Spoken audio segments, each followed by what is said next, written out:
Welcome to West Country Wanderings and welcome to the Swindon and Cricklade Railway, which is currently open at weekends. We're going to have a train trip today on this heritage line just to the north of Swindon. So we're in the county of Wiltshire today, so why not join me for a train trip and a bit of a history tour of the former line here, which ran from Cheltenham to Southampton.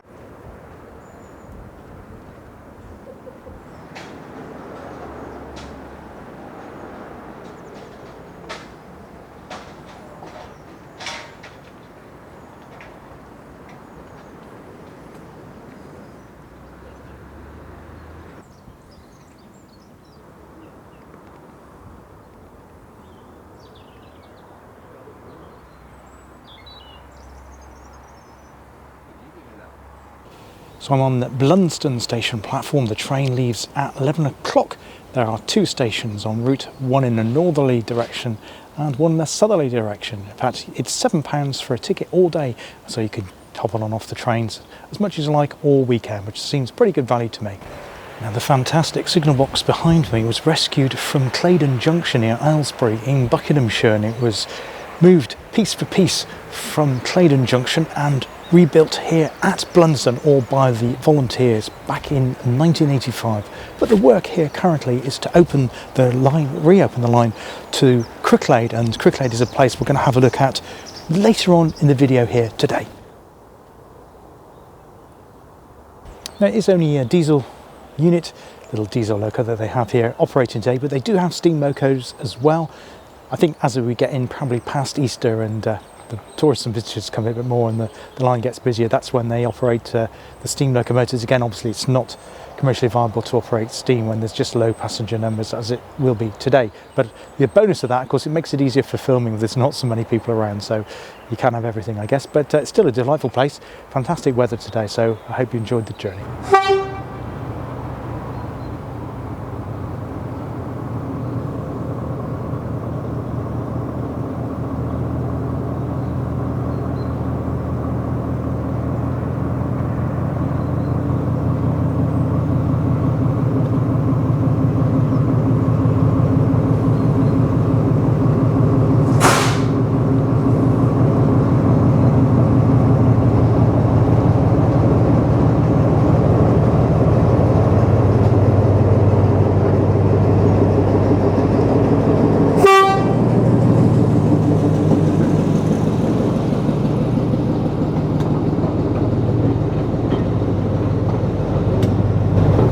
So just like when we were on the Avon Valley Railway, we have compartment trains again, and there's hardly anyone here. So you come this time of year, you'll have a compartment to yourself. So it's all COVID secure. So which is really, really great.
Yes, they have a cafe here too, the Whistle Stop Cafe, the old railway coaches. Not sure what country they've come from, we'll have a look at those a bit later.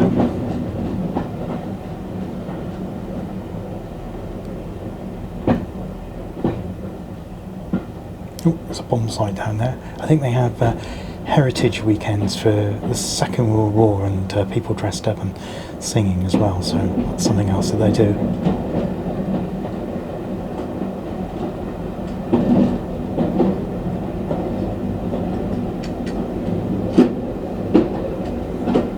sure the exact distance that we are from Swindon here, probably maybe 6 miles. I'll find out the name of that river as well. I'll put that in.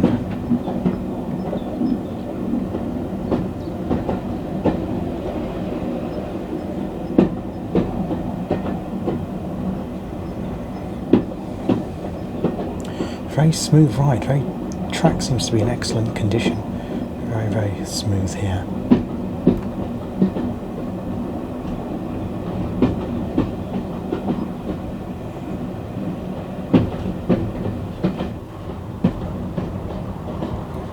So we have a very pleasing landscape here. Obviously the railway line has been built at this section to follow that river valley to avoid any cuttings, tunnels or embankments.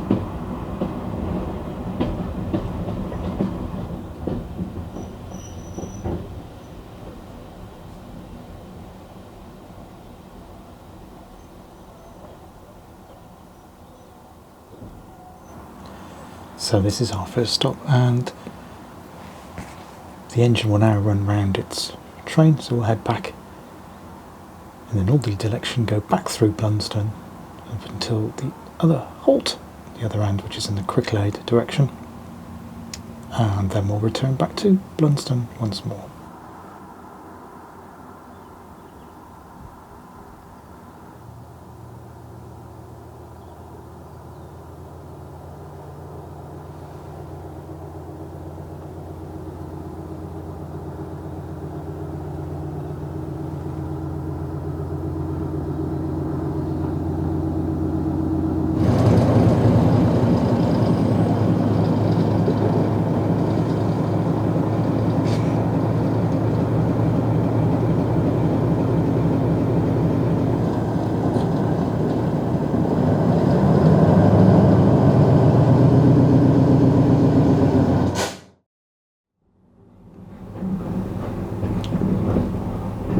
We're now heading back through Blunsdon station again, making our way to the next halt.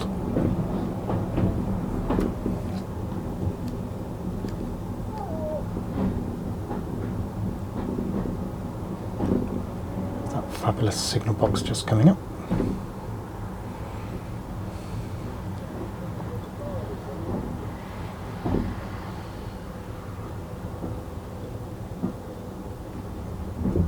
I'll make a stop here for people to get on and off.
So we're now at Hales Knoll, which is the northern terminus of the line, before the extension goes through to Cricklade.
So I've moved now from the Cricklade Swindon Preserved Railway site where they've got the 2 stations, and I'll tell you more about the history of the heritage line there in a bit. I've just come a couple of miles further north to the Wiltshire town of Cricklade. In fact, Cricklade is known as the first town on the River Thames. The next town, of course, if you've been watching my canal updates, is Lechlade upon Thames, where the Thames and Severn Canal meets the Thames. But this is the first substantial settlement on the River Thames. And this settlement grew up over the years because of that. It was one of the bridges where you could cross over the river first time. And that made it need a railway, of course, for communications. But that wasn't the reason the railway was built, as I'll explain further. I've just come round to the side of the church here. Beautiful town here, just a little bit quiet away from all that traffic.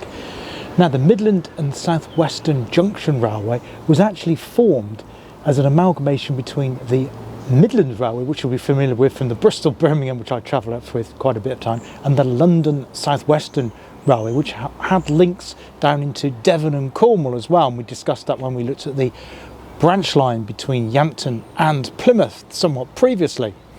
The reason for it was, of course, to link the Midlands, where it was developing in terms of the Black Country and also the sources of coal from the Shropshire coalfields and all of their goods, to bring that in down towards the southwest and London. Now the M and SWJR was formed in 1884. It was an amalgamation of 2 other railway companies. It is quite a complicated history. I'm not going to go into all of the detailed history of it because it is quite complex. But it was formed from the amalgamation of the Swindon, Marlborough and Andover Railway. And this railway actually went through the town of Andover, as I'll mention later. And the Swindon and Cheltenham Extension Railway. So they joined forces to build this railway as a joint project to get the revenue from all of those goods coming down from the Midlands down towards the south, and of course essentially to Southampton and the docks. In 1923 the line was absorbed by the Great Western Railway, the GWR, and that became part of British Railways in 1948.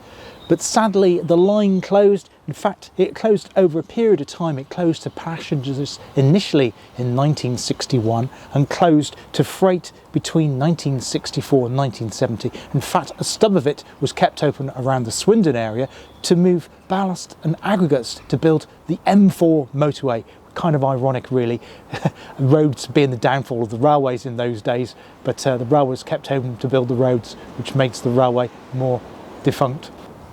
Now, we have come across this line a few times on West Country Wanderings, not as a deliberate let's look at the section, because obviously we're now on the railway series section part of my channel at the moment, but we have touched on it when we did the Cotswold Way. We were around a reservoir called Downswell. We were heading north towards Chipping-Campden, and outside of Cheltenham there is a part of the bridge which crosses over, which eventually heads up and towards the A40 and the Oxford Road. So that was part of it there. In fact, there was a very large viaduct there as well, which was blown up. I think it was in the 1960s. I'll see if I can find the date of that. And I do believe there is some footage of that actual thing happening on YouTube. So then it headed south. It left Cheltenham at St James railway station, which is no more, not the current Lansdowne Road one, which is obviously in use still, as we've seen on my channel. Headed down towards Doversford and crossed over the Cotswolds, and then it crossed over the canal, the Thames and Severn Canal, which we saw just last week on update number 7. You can see part of the abutments of the bridge at Siddington. It then came across here to Cricklade and then of course down to Swindon. After leaving Swindon, it then headed towards Marlborough and then down to Andover, touching on various different other railways as it did so, and then it joined up other railways to go into towards the port at Southampton. Now, there is a campaign to reopen the section between Swindon and Marlborough again because of increased traffic around the Swindon area. Well, increased traffic everywhere, isn't there, these days? I think it's listed as priority number 2, so I don't know whether that will be happening anytime soon. But of course, Marlborough is another important town in Wiltshire which does not have a railway station, not unlike Royal Wootton Bassett, not that far away, which also doesn't have a railway station, but it has a railway, of course, which runs right through it. Now, the Midland and South Western Junction Railway became really important during both the First and the Second World Wars because it moved a lot of troops. In fact, there was another military connection to the railway at a place called Ludgershall that had its own military railway network and joined up with the MS and WJR Railway.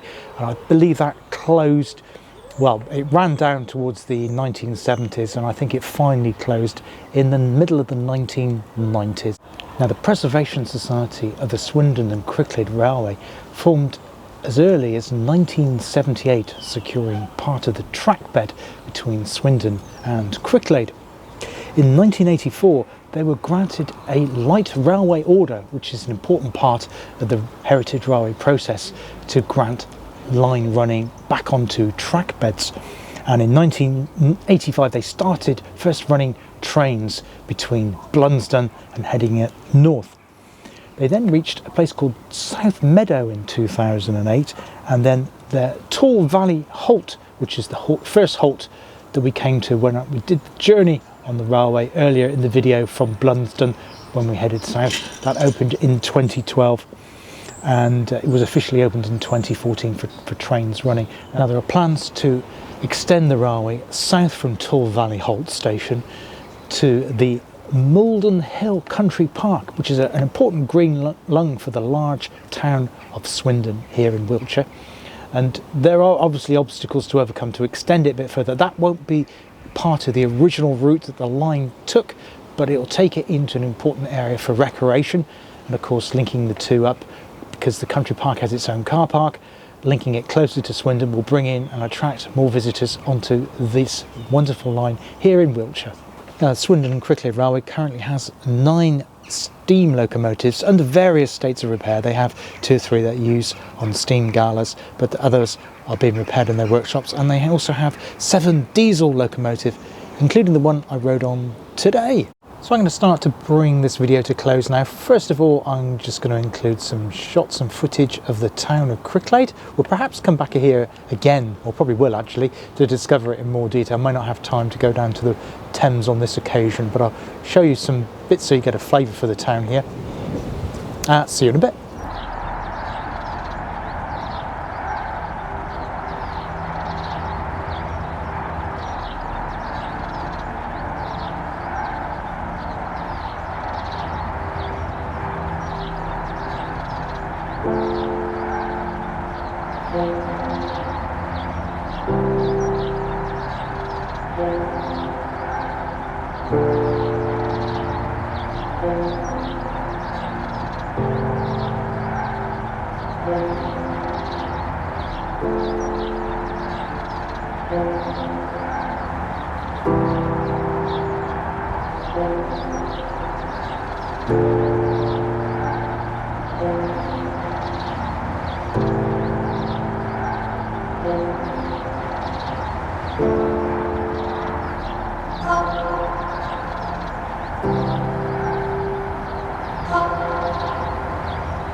I've just come round to the fire station. Beautiful flowers right throughout Cricklade. It's really good to see. So it shows it has a really good sense of the community here. So this has been dedicated to a fire officer here in the town. Do a close-up of that. I hope you enjoyed the railway story of the Swindon and Cricklade Heritage Line, and a bit of the footage I managed to get around Blunsdon Station. Also a little bit about the history of the line and how it came to be. Until next time on West Country Wanderings, there'll be another railway themed one on my railway series in the not too distant future. There'll also be other videos on canals and walks, both around the Cotswolds and also other areas around the wider West Country. Until next time, take care, look after yourselves, and I hope to see you all again soon. Cheers now, goodbye.